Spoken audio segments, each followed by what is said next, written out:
This is Iowa Talking Points, the candidates, produced by Studio 5 at Mud Advertising, Totally Iowa Media, and News Talk 1540 KXCL, where you hear from the candidates in contested races in the June 2026 Iowa primary election. Now, Iowa Talking Points, the candidates. From Studio 5 at Mud and Cedar Falls, here is Jeff Stein. Hello and welcome. There will be a new Iowa governor in January of 2027. It's an open seat due to the retirement of Governor Kim Reynolds after nearly a decade in the job. And there are 5 Republicans seeking their party's nomination to be on that November general election ballot, and one of them joins us at the Iowa Talking Points table today. Republican Randy Feenstra. He's currently a U.S. congressman from the 4th District, western into central Iowa. Feenstra4governor.com is the website. Congressman, thank you for taking the time. Jeff, great to be on KXCL. So awesome to be with you today. So why make the move to statewide office? Why leave a seat in Congress and run for governor? Because I'm done in Congress. Over the last 5.5 years that I've been there, I helped President Trump write the largest tax cut in U.S. history. We shut down the border. We just passed the Farm Bill. And I believe it's my time to be done. I don't want to be a bureaucrat, swamp creature in D.C. I want to be in Iowa. I want to create a new vision in Iowa and take Iowa to new heights. I love this state, and that's why I want to come back and grow this state and help businesses and families and farmers make an even better state from what it is today. That's an interesting approach because we hear so many people who say they love their home state and then they do everything they can to go live in Washington half the year. What was the tipping point? What was it that said, I really like being in Iowa, being a Northwest Iowa kid? I tell you what, the tipping point was just being frustrated at the federal level of not getting things done. And there are several accomplishments that I wanted to get done, like writing a massive tax cut, passing the Farm Bill. I sit on 2 committees that I could do that. And I got that done. But it was also talking with my wife and saying, my wife was saying, Randy, you love this state. Why don't you come back and why don't you try to lead the state? And that's what I'm doing. And, my 4 children are all raised here. We still go to the same school, same church that we've always grown up in. And to me, it's about this rural Iowa kid now coming back and making this state even better state and taking it to new heights. So as governor, what would you like to accomplish? You mentioned that when you went to Congress, you had a few things on a to-do list. Yeah. What's on the to-do list for Governor Feenstra? I tell you what, after I've went from Missouri River to Mississippi River and every place in between, I've got these 4 visionary points that I think are so important that I've learned from people that I've talked to along the way. And that's number 1, that we have to be the most business and ag-friendly state in the nation. We got to be the best. Number 2, we got to get back to world-class education. In 1987, when I graduated, we were number 1. We got to get back to that. Number 3, just like many of you, I have 4 wonderful kids. I want them to live in Iowa. Our number 1 export right now is our kids. We got to make sure that when they graduate from high school with a skill, there's a job waiting for them. Then finally, we got to get back to having accessible, affordable health care. I was a volunteer EMT for 15 years in my hometown, and I know how important it is for that ambulance to show up within minutes and not hours. It's so important to have these critical access hospitals. And most important, it's key that our healthcare premiums get dramatically lower because there's so many people that just don't have insurance anymore because of the premium costs.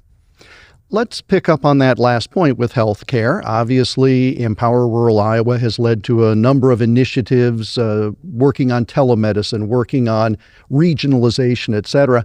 But the cost, that's got a lot to do with Washington, does it not? So what can the governor, in concert with state officials, do to get to the point you just wanted to get to? So when you talk about lowering healthcare premiums, I hear this from seniors, from families, from farmers, that there's no competition.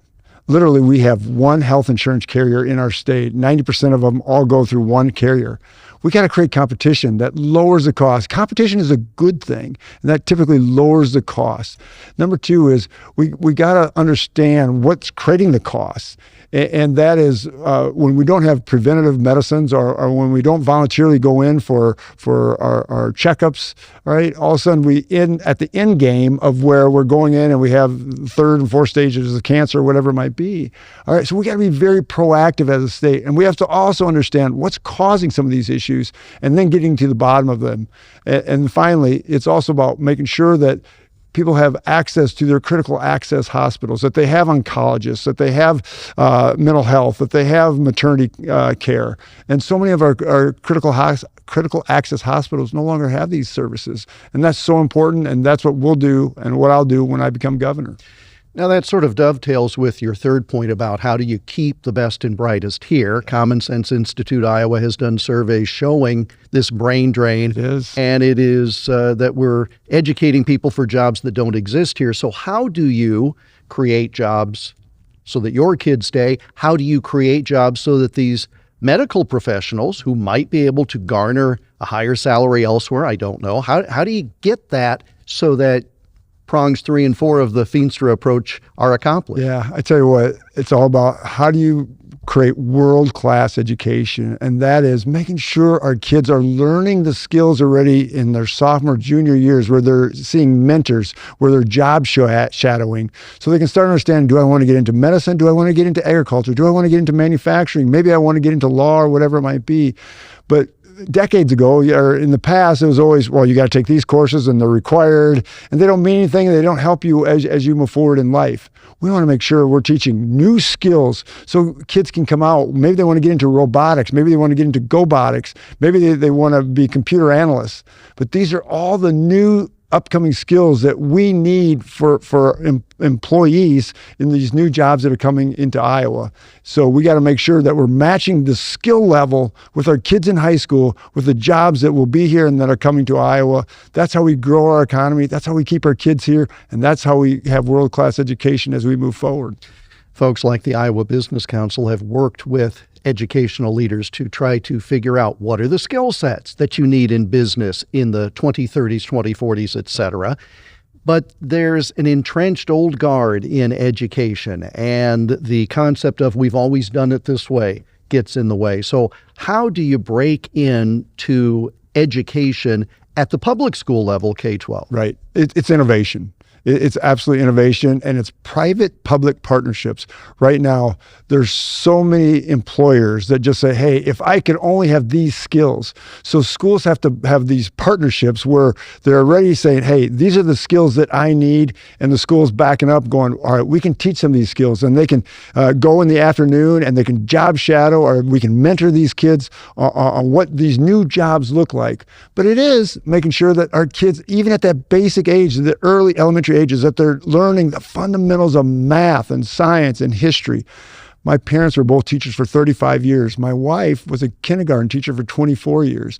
And they'll say the biggest issue right now in our educational system is the bureaucracy, that there's over 2 to 2.5 administrative assistants for every one teacher. And they said they'd spend hours doing paperwork and not teaching. We got to make sure they're back to teaching, learning, have kids learning the math and science, and making sure that they then have the skills and abilities to go out and get that great job. But is there not a concern about what they're teaching? We heard a lot from parents, especially during COVID, where there was at-home learning, and the parents were saying, wait a minute, that doesn't seem to fit. So how do you break into that pedagogy? It is. And again, it's parents getting engaged. And we do this through school choice. School choice now in this great state says, hey, you have the choice of where you want to send your child to school. Gives that parent the opportunity and the leverage to say, I want my child to learn X, Y, and Z. And where schools now have to say, wait a minute, I've got to compete for this child, so I better be teaching the fundamentals and not teaching DEI or not teaching political agendas or all this other stuff. All right, that's why I'm saying if we want world-class education, we got to get back to teaching the fundamentals, and we got to make sure that we're having these private-public partnerships where kids are learning the skills required for the new jobs that are coming into Iowa. Now, as you well know, there are folks on the other side of the political aisle who say the school choice situation, the educational savings accounts, those are decimating public schools. And when we look around the state, primarily in big cities, and I'm thinking of Des Moines, Cedar Rapids, Waterloo, Iowa City, millions of dollars of deficit at the school level. So they're saying, well, we can't compete. So how do you bridge this gap as a governor, knowing there are plenty of folks on one side who would like to see a reversion of the school choice policies? Well, I'll just say this, is we want world-class education in every school. We want every school to have the resources to compete. We want to make sure that every child and every parent then has the choice of saying, where do I want to go? Where can I excel? That's how you create world-class education. It's competition. I see this in business. We see this in healthcare. When you have competition, it raises all boats. And that's what we're seeing throughout our state now, is saying, wait a minute, I'm not seeing these kids come to this school, so what do we have to do differently to attract students? That's great. That's good competition. Again, for all of us as parents, I have 4 wonderful children. I want them to have this quality education, and I want them to make sure that when they graduate, they have these awesome skills so they can have this great wage that they can earn at this new job that's going to be in Iowa. We have other areas to discuss with Randy Feenstra. He's currently a congressman, Republican, running for his party's nomination for governor in the June 2nd primary, and we'll talk about those items and more. Short break now, back on the other side as Iowa Talking Points, the candidates, continues in a moment.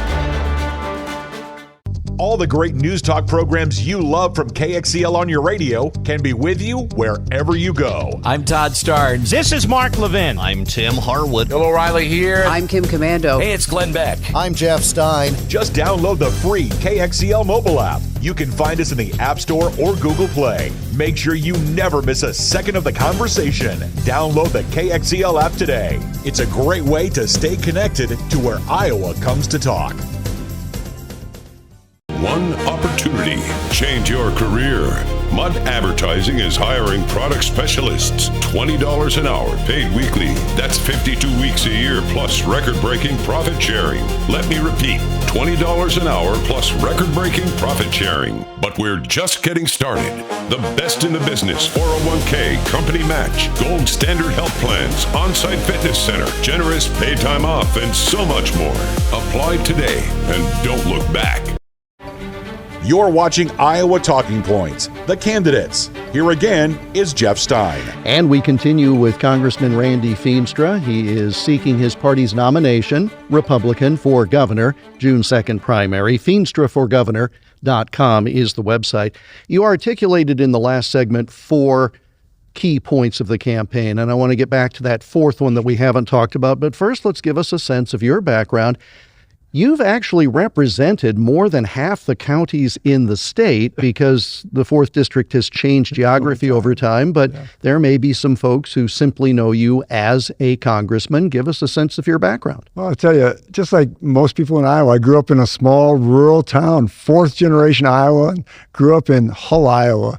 I learned to love this state. Growing up as a little boy playing Little League, had a little paper route, worked at the local bakery in high school, met my wonderful wife at the local pizza ranch. We have this wonderful pizza ranch romance where we worked together for 33 wonderful years. We've been married, and we have four fantastic children. My last one just graduating, or just finishing her freshman year at Iowa State. But when I graduated from college, I went back to my hometown and worked at the local candy company, the Foreign Candy Company. I was head of sales there, then became city administrator of our community, then Sioux County treasurer. Then I was in the state Senate for 12 years, where I wrote and passed and Governor signed the largest tax cut in Iowa history. And now, as you noted, it's been so much fun being in Congress for 5.5 years and writing and passing the largest tax cut, along with President Trump, the largest tax cut in U.S. history, and passing the Farm Bill. So it's been a lot of fun in doing things to promote Iowa and to take Iowa to new heights. And that's why I'm running for governor, because I believe we can truly take this state even to higher heights than where it is today. So let's talk a bit about your time in first Des Moines, in the State House as a lawmaker. What were some of the things, you mentioned tax legislation, but what were some of the other examples of where you were able to take an idea, work with the other side, get it across to the finish line? Because again, those are skills a governor is going to need. Right.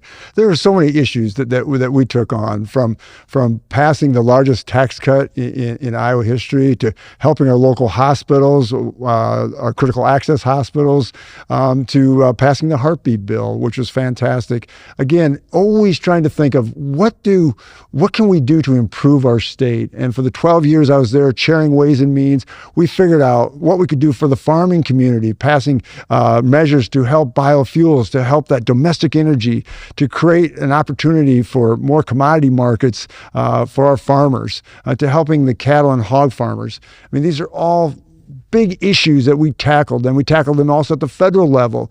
Again, thinking of what is our state, what is the backbone of our state? It's really our agricultural engine. It's the backbone to this great state. And when they're successful, our main streets are successful, our hospitals are successful, our schools are successful. So we did a lot when I was there 12 years, and I continue to look at ways that we can continue to improve these areas. Now, as we are speaking in early May, the legislature has just adjourned for the year. Yep. They did address a form of property tax relief. That was one of the two issues that voters and candidates alike had shared with me for multiple sessions now. Is the property tax issue resolved to your satisfaction? Again, as we're talking, we don't know if the governor is going to sign it or not, but from where you sit and inherit this in 2027, talk about property taxes. Well, I'll just say this. I applaud the legislature for tackling property taxes. I applaud our governor to making it her centerpiece of this legislative session, and they got something done. You know, being on the campaign trail, as you noted, this is the number one issue I was hearing all across the state. We had seniors saying, hey, I can't live in my home anymore because I'm on a fixed income and I can't pay my property taxes. I had a lot of Main Street businesses, small businesses that said, this is my number one cost, is property taxes, and I can't keep my doors open. So I applaud what the governor and the legislature is doing. I think we can go even further. I think that I want to work with local school officials, local county supervisors, and local city administrators to say, all right, what does this look like, and how can we make sure that we're lowering property taxes? Because what the legislature did is just put a 2% increase cap on it and did some other things. But our goal is to continue to lower them, putting more money in families' pockets, putting more money in small businesses' pockets, and then making sure that they take that money and grow our economy, which is so key. And that's how you lower the taxes as you move forward. I think I saw one of your ads where you talk about, if governor, you would work to lower and eliminate property taxes. So how does... Freeze. It's a freeze. Lower property taxes and freeze them for seniors. So, well, that's important to me as I get older. But so, again, you need to see how this legislation plays out. But do you see something in it that you can build upon? Absolutely. Again, it's not a one-size-fits-all. We have to be very careful. When I've traveled the state, that you have communities that may be on the east side by the Mississippi River, from Dubuque to Burlington to Muscatine to Davenport, might have completely different issues, different demographics than those on the western side or where I'm at in northwest Iowa. So we have to be very careful when we create policies like this, that we understand the positives of what could happen and maybe some of the issues that might hurt. So yes, we're going to look at it, but I think that we can even do more to help individual communities grow and be successful while lowering their property taxes. But you know what it takes? It takes talking with them, communicating with them, and coming to an understanding of how we do it together. The other issue I bet you've heard about, because we've heard about it, is property rights and eminent domain. Yeah. A piece of legislation was passed in 2025. It was vetoed. No bill in 2026. So you definitely would inherit that as governor. Tell us your stance on this issue. Well, first of all, when I am governor, I will make sure we work with the legislature. and protect property rights. I think it's so important that we protect the rights of individuals and their property. We should never use eminent domain for private sector projects. We just shouldn't. And when I'm governor, I'll make sure that happens, that we protect individuals with property. You think of our state, again, the backbone of our state is agriculture. We have to protect our farmers and make sure we protect the land that they're farming, that it's their land, and that private companies should not have the access and say, hey, we're just going to run through your land with X, Y, and Z. We have to make sure we never use eminent domain for those purposes. Now, this is a personal beef that I see roadways expand and take good farm ground out of production. That bothers me, but that's transportation. Right, and that's a public entity, different than private. So the elephant in the room is the carbon capture pipeline. Is that private property? Well, that's a private company. And I think we have to understand that private companies trying to take land from landowners is wrong. And that's where eminent domain should never be used. I will say this, is that the private company needs to work with the private landowner and work collaboratively if they wanted to get it done, where they're working hand in hand saying, hey, what can I do, or where can we do it?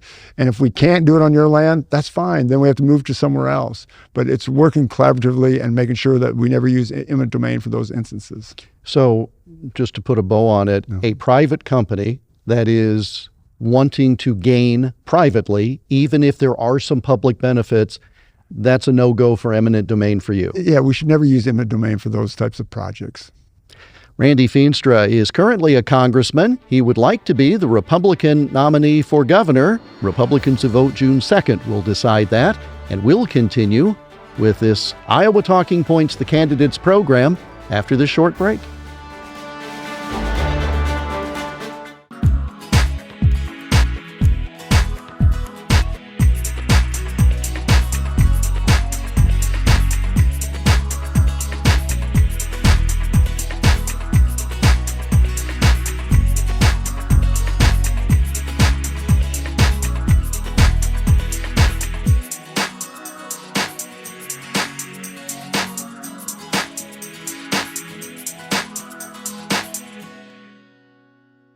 One opportunity. Change your career. Mudd Advertising is hiring product specialists. $20 an hour, paid weekly. That's 52 weeks a year, plus record-breaking profit sharing. Let me repeat, $20 an hour plus record-breaking profit sharing. But we're just getting started. The best in the business: 401k, company match, gold standard health plans, on-site fitness center, generous paid time off, and so much more. Apply today and don't look back. Watch all the programs in the Iowa Talking Points series online at iowatalkingpoints.com. Iowa Talking Points, the Candidates, continues with Jeff Stein. And we continue with Randy Feenstra. He is a Republican running for governor. 5 people in that race on June 2nd. Feenstra4governor.com is the website. He's currently a congressman from Western Iowa. I mentioned 5 people running. Yeah. Separate yourself. Because, again, you've got Iowa Republicans who are hearing all sorts of things as we get close to the primary. How do you distinguish yourself from the others in the race? I've done it. I've delivered results everywhere I've went, from being in the private sector for many years to taking private sector principles of taking business principles and putting them in governments, creating results-based government, from being a city administrator for 8 years to growing our community, from being a county treasurer, from lowering taxes there, to being in the state Senate where I wrote and passed the largest tax cut in Iowa history, to being at the federal level, working with President Donald Trump on passing the largest tax cut in U.S. history. I've done it all. And now I want to take my vision of making sure that we are the business and ag-friendly state in the country, to making sure that we have world-class education and keeping our kids right here and having accessible, affordable health care. These are the key components to having a great state, taking it to new heights, and that's what I'll do when I become governor, and I'm the only one that can beat our opponent, Rob Sand, the Democrat nominee. Now, obviously, some of your opponents have a different view, but I'll let you state for yourself, why are you the best equipped or positioned to defeat the Democrat? because I've done it all. I've delivered. I've been in a lot of heated battles with Democrats, from being in the state Senate to being in Congress. Every day we're fighting against the liberal left. I fight every day, to get our conservative values passed. And that's what I'll do here, and making sure that those conservative principles are laid out and people understand how important it is that we take this state to new heights. I'll tell you this, Rob Sand has called himself an extreme liberal, and we should take that very seriously, meaning that he will make this state look like California or neighbors like Minnesota or Illinois. We can never have that in this state. We got to protect what we have and make sure we expand and grow this state when it comes to our economy, when it comes to our schools, when it comes to our health care, and keep our kids right here. So as we began, you outlined and repeated there a few moments ago, here are the 4 tent poles, if you will. Yeah. We've not discussed business and agriculture, so let's take them, they're combined, but let's try to split them off a bit. Business, how do you make Iowa the most business-friendly state in the country? Again, when you put more money in people's pockets, more in businesses' pockets, they can grow and they can expand. So we got to continue to figure out solutions to lowering property taxes and income taxes. Number 2, when you go around the state and talking to businesses, their biggest problem is the regulatory environment. Regulations is still an extreme burden. We got to take some of these burdens off our businesses that they can grow and expand, not over a year or 2. They need some of these permits within 30 to 60 days, not years or not 6 months to a year. We also have to make sure that we are being aggressive. The one thing I've learned about President Trump, and he talked to me about this, is that the state that is aggressive in bringing new businesses in will be the state that grows their economy. I was in Cambridge, Massachusetts, talking to the pharmaceutical industry. They all want to onshore their businesses, especially their pill-making businesses, because they're all from China. So for security purposes, they want to come to the state. I said, we've got the research, we got the workforce, come to Iowa, but we got to be selling it. I was head of sales of a large candy company. I know how to sell, and we are going to make sure that we dramatically grow the state by new business coming into our small communities and making sure the ones that are there are growing and expanding by putting more money in their pockets. Now, you don't have to sell me on the merits of small town Iowa, but you may have to sell some of these other people. So how can you say, come to Iowa because, now some of us love it here, but the winters can be a little abrupt. The summers can be a little hot. There aren't mountains, et cetera. So what's the sales pitch? So when you talk to multinationals or you talk to any business, what they say about Iowa has the values. They have the work ethic. You have a lot of kids that are still on the farm. They know how to work. We know how to work. We have the values of having an honest day's work and an honest day's wage. And now it's just a matter of creating that workforce with the skills. So that's the other thing. They say, do Iowans have the skills to take on, whether it be robotics, GoBotics, or whether it be AI and all these things? And that's why we got to be aggressive in our educational system, that we're teaching these things so we can match the skills with the jobs that are coming. And that is going to be so key as we move forward. But we do have the workforce. We're just seeing our workforce leave to other states. We got to make sure they stay. These are all kids coming out of high school, coming out of our universities and our community colleges.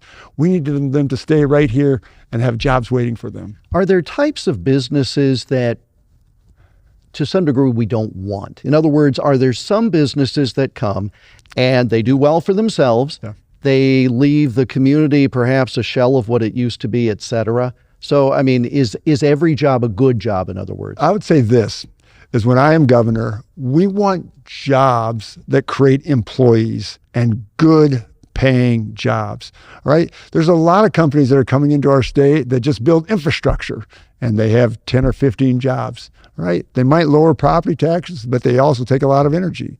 And I'll just say this. That's like data centers you're talking about, yes, right? Exactly right, right. I want to create jobs. I want to bring in business and grow businesses that create employees.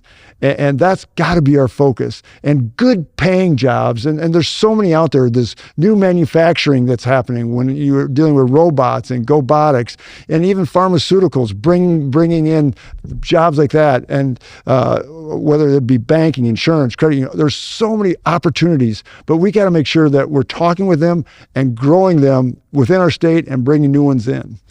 How do the community colleges, one, and our Regents institutions, two, very separate with missions, et cetera, how do they play into that focus? Yeah, they play such a critical role because it's those areas, those schools, community colleges and our universities and our private colleges, they're the ones creating the skills and the opportunities. You think of community colleges, whether you want to be a journeyman through electrician, you want to be a carpenter, you want to be a truck driver, all right? And those skills are also dramatically changing. Precision ag is changing dramatically. So these schools have to be on the cutting edge of teaching what's out there for positions. The same thing with Iowa State, with the ag, veterinary medicine and business, and UNI with the new business school and the teaching that they do, teaching, creating teachers. And then you have University of Iowa with healthcare and research.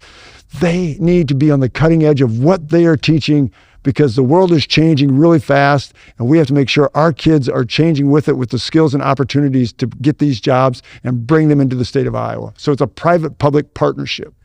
Are they not on the cutting edge? And if not, what needs to get them there? Well, here's the deal. When I talk to community colleges and I talk to kids and when I talk to the employers will say, well, they don't need to go to the school anymore because I'm just teaching them myself. That's not what I want to hear. I want to hear that, yes, they have the equipment and the research and the availability of all the new research and tools needed for this new generation of skills that are out there. So again, it's the private employer saying, hey, I'm going to invest in that university. I'm going to invest in that community colleges so they have the state-of-the-art equipment. So when they turn out a kid, I can hire them right away and they're skilled to do what I need them to do.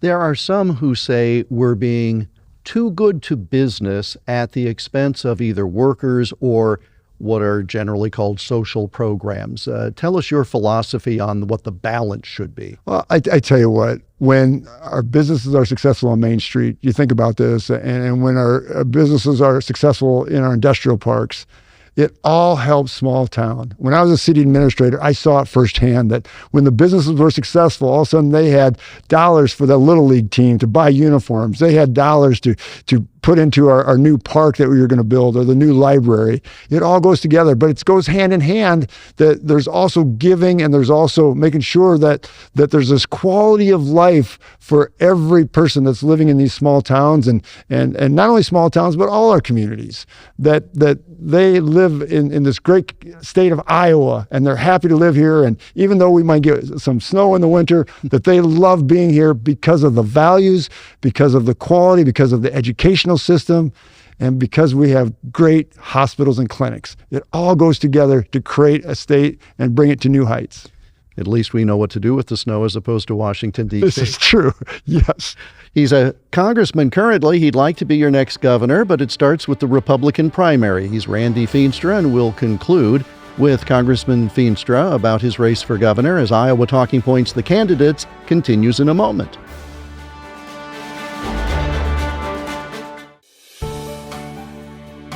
Iowa has a wonderful heritage, and each day I'll share these stories of historic people and events with you.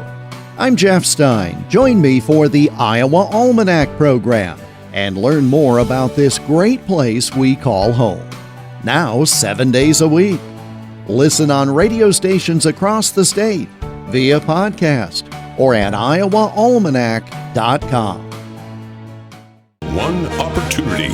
Change your career. Mud Advertising is hiring product specialists. $20 an hour, paid weekly. That's 52 weeks a year, plus record-breaking profit sharing. Let me repeat, $20 an hour plus record-breaking profit sharing. But we're just getting started. The best in the business, 401k, company match, gold standard health plans, on-site fitness center, generous paid time off, and so much more. Apply today and don't look back. You're watching Iowa Talking Points, the candidates. Here again is Jeff Stein. The final few minutes with Randy Feenstra, currently a congressman, Republican seeking his party's nomination for governor in a 5-person field in the June 2nd primary. FeenstraForGovernor.com is the website. We did not talk agriculture yet.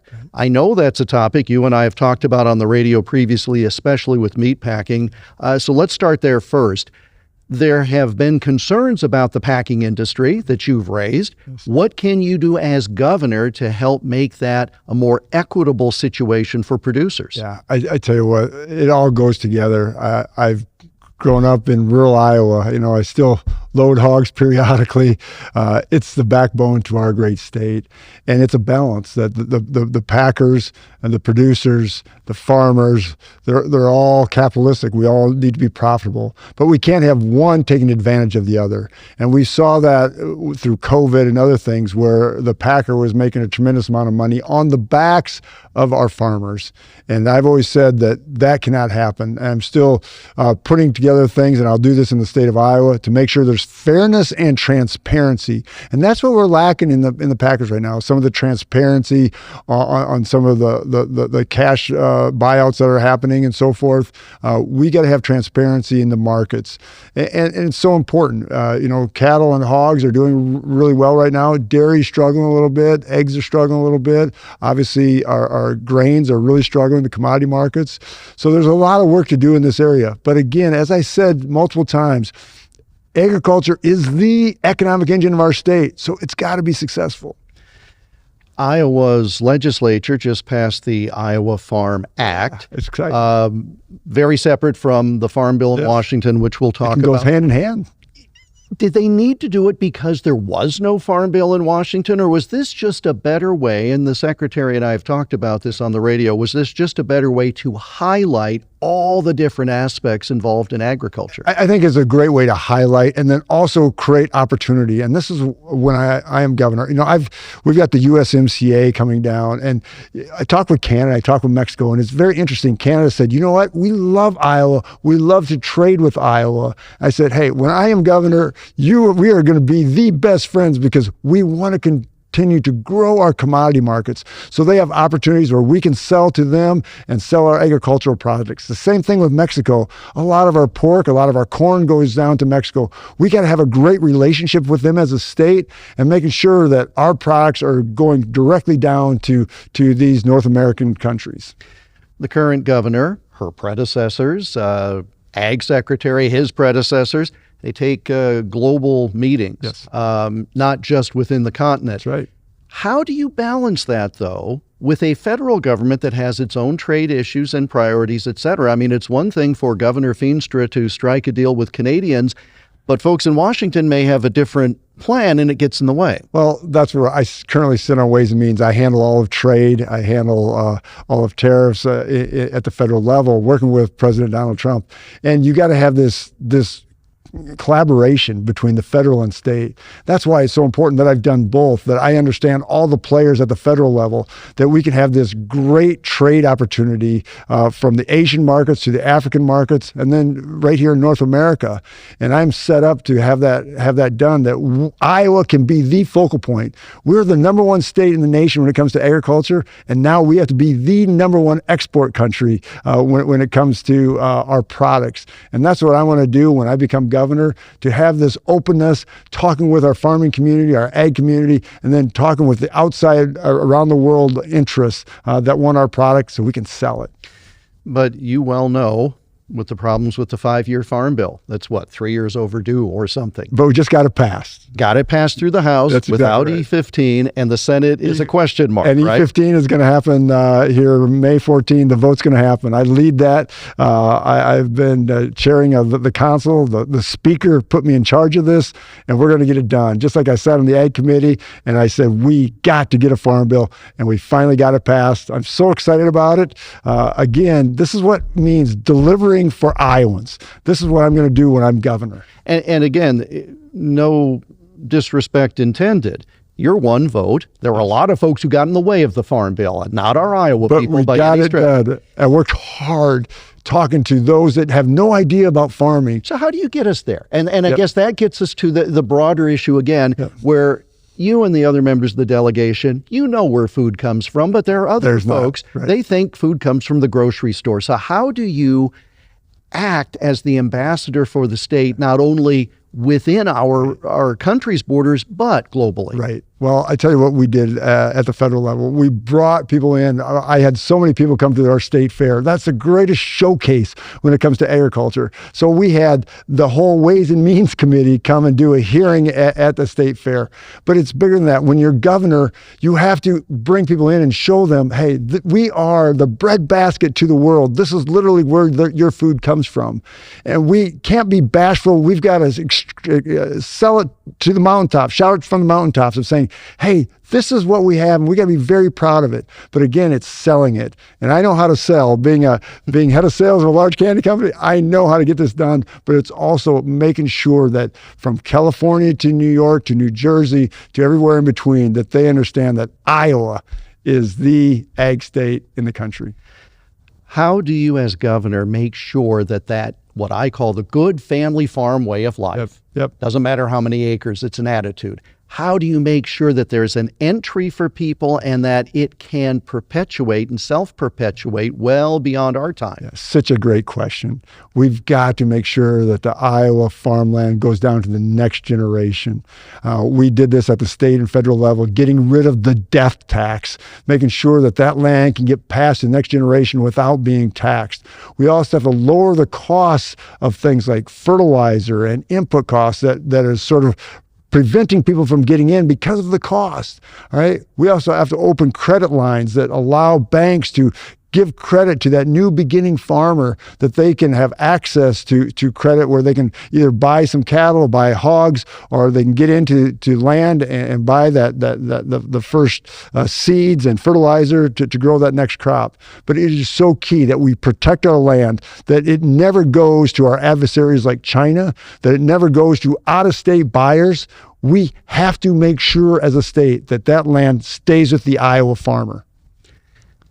How do you do that, the farmland issue and the costs issue, in a capitalist society? And, I don't want Randy Feenstra telling me what to do with my land. No, but it's got to be transparent of where are the sales going.